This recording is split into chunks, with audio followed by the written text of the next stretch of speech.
Hey guys, so today we're going to check how we can easily center text inside Photoshop. So here, as you can see, I have my text, and for example, let's say I want to center it in the white square. So I can try to move it around and just center it like that, but it's really difficult.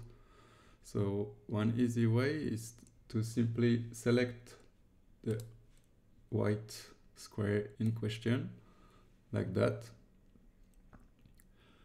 and then select your move tool here, or just click on V, and in the toolbar you have different options. So here is to align on the left edge, so it's gonna align inside of your selection. So here if I click, it's gonna align on the left, here in the center, here on the right.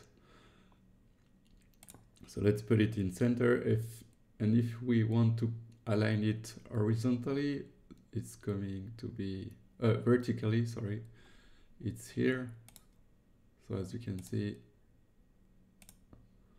so let's choose vertical centers. And if you want to align it on your document, you simply select everything.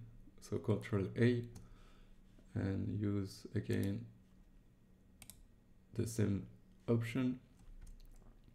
And now, since I'm using this feature a lot, I just decided to set a custom shortcut for it. So for that, you go to Edit, Keyboard Shortcuts,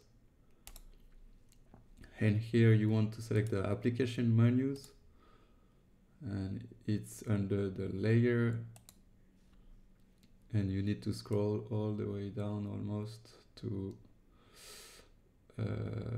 it's called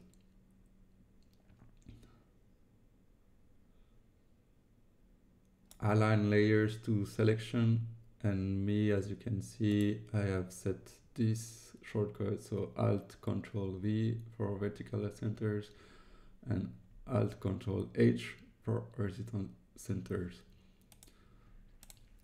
So now let's say it's not center, I can just use this shortcut, and it's a lot faster. Thank you, that's all for me. See you for the next video. Bye.